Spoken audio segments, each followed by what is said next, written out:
Simei was a young girl who spent every evening after school roasting corn by the side of the main road in her village, Agbala. Life was not easy, but it was her life. She learned the skill of roasting corn from her mother. Simei knew how to turn the corn over the fire carefully, making sure it turned golden and not burnt. She also learned to smile at the people passing by, even when her feet were tired, and to call out sweetly, Ewara Agbado Tuntun, which meant, come buy fresh corn. One evening, while she was selling her corn, Simei met Aziz. He was not from Agbala. His uncle owned a bicycle repair shop nearby. During his holiday, Aziz came to help his uncle. He was tall, had bright, laughing eyes, and teeth as white as coconut meat.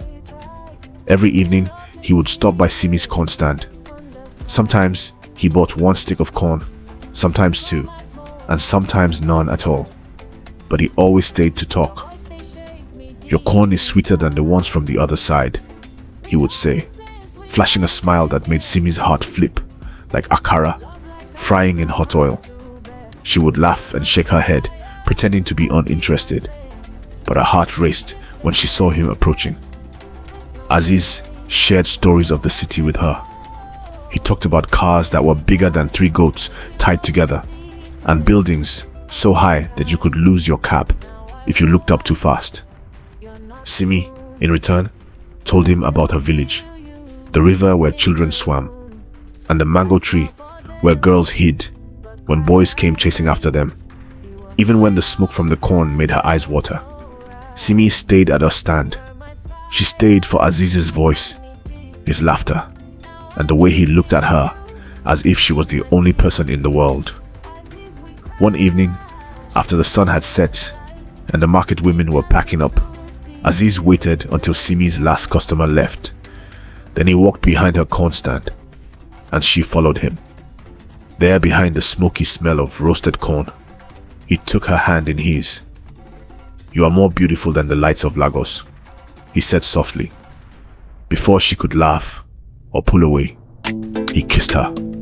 It was soft, warm, and filled with a trembling energy that made her kiss him back.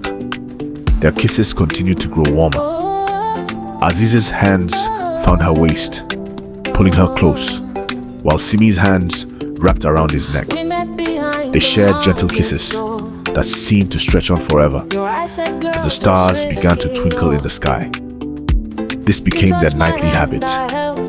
After roasting her last corn, Simei would meet Aziz behind the shed. They kissed and touched, exploring each other in ways that filled Simei with excitement. Aziz's hands were rough from his work, yet gentle on her skin.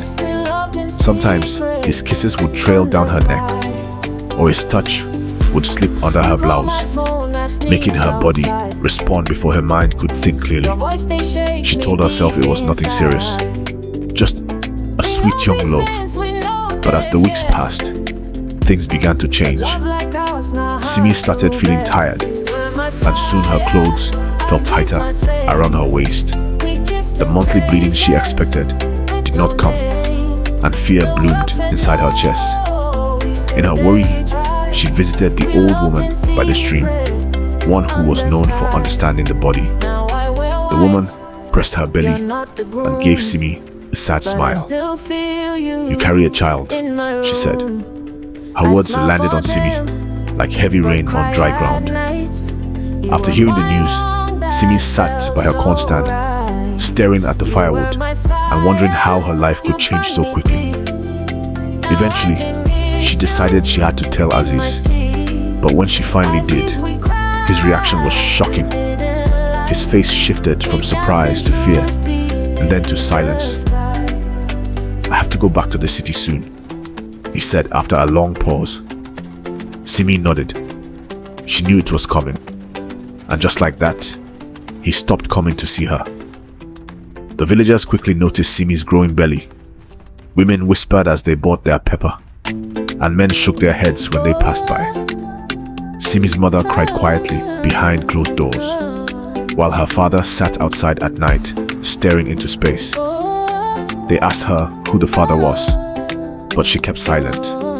What was the point? Aziz had already become part of the city dust and no longer cared. As her belly grew bigger, Simei stopped roasting corn. She stayed inside, reflecting on the baby kicking inside her, feeling her dreams twist into something unfamiliar.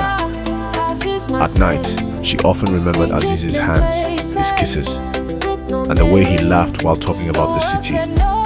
She found herself crying into her wrapper, the memories of old corn fires still lingering in her mind.